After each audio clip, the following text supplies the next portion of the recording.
hit through reflections, I want to say Christine, I started with her 20 years ago, her and Jay. I was a police officer in East Orange, 20 years, a retired sergeant. I'm a resident here in Newark, and it's interesting, we would start in East Orange and end up here in Newark. Jackie, Kenny was a kid that lived in the neighborhood where I patrolled. And so it was an honor for me to patrol the neighborhood, to interact with the families and be embraced by the very same families where I work. That's rare, certainly rare to be a black police officer embraced by black people in the black community while you're still on the police force, because black officers are worse than some of the worst white officers. So we recognize it. So I say thank you for that honor, and it's still an honor and a privilege to be a part of that. When we look at reflections, and I look back, certainly as I look on the front row and I see the parents, I see familiar faces. I see Kelly Spears, I see the Grove family, I see the Key family, I see my family. You know, we all came up together. And so to see faces and more faces that I know, Jackie and Mayor Wayne and some of the pastors, it means that things are getting worse for some of us. In the reflections, I heard several things. One, prayer, love, action, laughter, forgiveness, education, and unity. Let me just say that again. Prayer, love, action, laughter, forgiveness, education, and unity. And I just want to touch on it quickly. In the reflections, the songwriter says, what about the children? And the question is, what about the children? These are all of our children.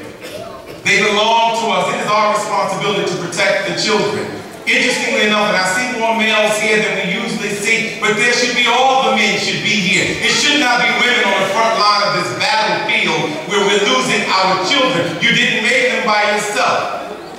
And so I appeal to the sisters that are in the room, not to the mothers, but to the sisters who are in the room who have males at home that are not men. Well, you know who I'm talking about. And I'm just going to be brief, Pastor. I gotta say it.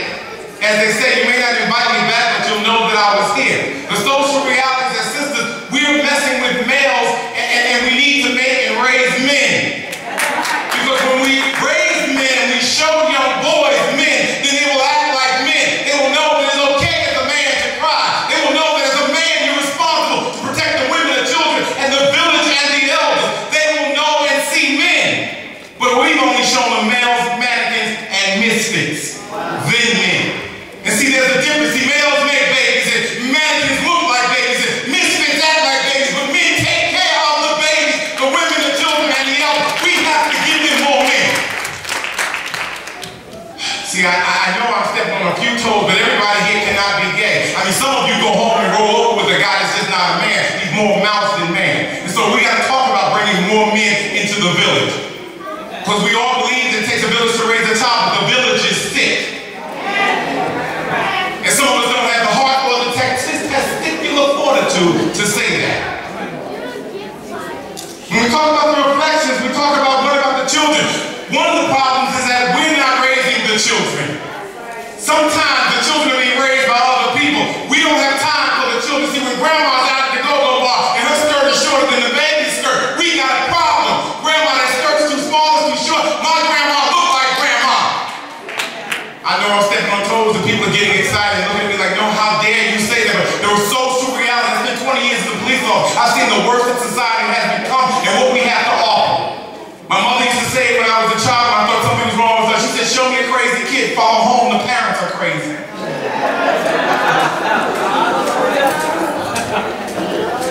See, it doesn't happen accidentally. And yes, there is violence in our community. And you know, I, as a firearms instructor, we would often say that guns don't kill people, people kill people.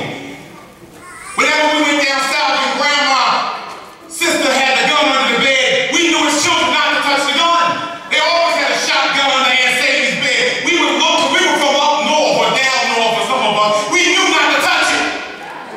But that meant we had education, as grandma said, not education, but education. But we're more educated fools now than we've ever been when we didn't have the PH.D, the M.O.M.S.A.D, and all those other degrees after our name. There's been a failure on our part to show love to one another. There's been a failure on our part to forgive one another. There's been a failure on our part to walk in the shoes of the great prophets that we claim to study and believe in, being Jesus, Moses. Why don't we talk to each other? I absolutely would come into the church and give honor to the church and to the pastor and to those of the church, but I also walk in the streets with those with a low life that don't believe in God any longer. Because Jesus was the baddest revolutionary I've ever known. Yet we come come and talk the black power. We got to kente consciousness. The closer we get to being African is what we talk about and what we wear. See, some of us have seen one music video too many. We've seen one reality show too many. And all of us are looking at housewives and their ex-wives. That's why they're on TV. Check. I'm going to wrap it up right now. Hurt people hurt people. And so I say to the mothers and the brothers and the family members who lost loved ones, I apologize. Because somebody needs to. We have failed the community. We have a village that is ill. Everyone believes it takes an entire village to raise a child. What do you do when the village is on crack? What do you do when the women go to work and the boy is sitting home driving her car playing video games until she gets off and drives her car and give her lunch and then wait for her check to come at the end of the week? See, my father with daughters, one birth daughter, 3 adopted daughters, and 1 adopted son, so I'm looking for them to be raised. I'm looking for my daughter to be married by men, not by males and not by men. And so in closing, I say here very simply, as the old people used to say, by and by, we'll get through this. By and by. I didn't know what by and by meant until I got older. I understand. Because see, this year was the first Thanksgiving that I had without my mother.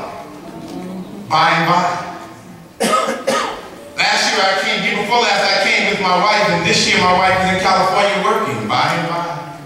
We do what we have to do to get by. By and by. And so what did I do for Thanksgiving? I decided I would cook my first turkey dinner because my dad's 80 years old and he still loves his wife who's not here any longer. And if I don't have the connection to my dad, the man who's not my birth father, but the man who raised me and only daddy that I got to know, then who does he have and who do I have? And so I cooked my first turkey dinner and he says, well, now you got to cook for Christmas.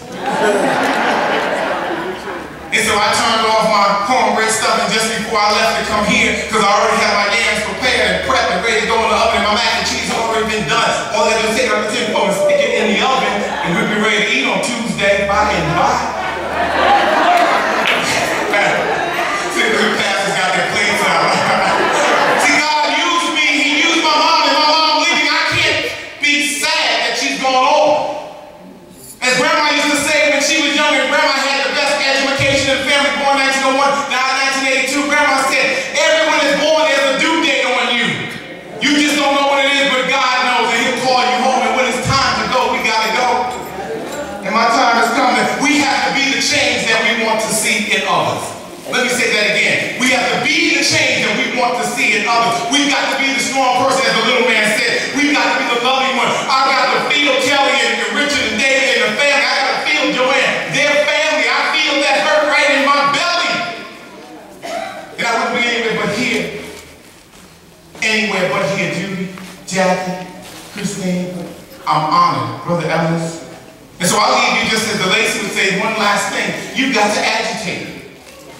You've got to do something in the name of your loved one who's gone on. The African tradition says that when people transition, they don't die. You continue to call their name. I call Sandra Johnson Davis' name because my mother is still with me in spirit. I can feel my mother's spirit all around me. I felt it when I made the last dinner, and I'm going to feel it making this, and I felt it in the kitchen cooking today. I felt my mother and my grandmother and all my ancestors all around me. And so I leave you in the spirit that my grandmother had, because the best and the boldest and the baddest black man I've ever known was a black woman. Because anything that's been accomplished in black America by black men has been on the shoulders of black women. You are the strongest, you are the boldest, you are the baddest that the world has ever seen.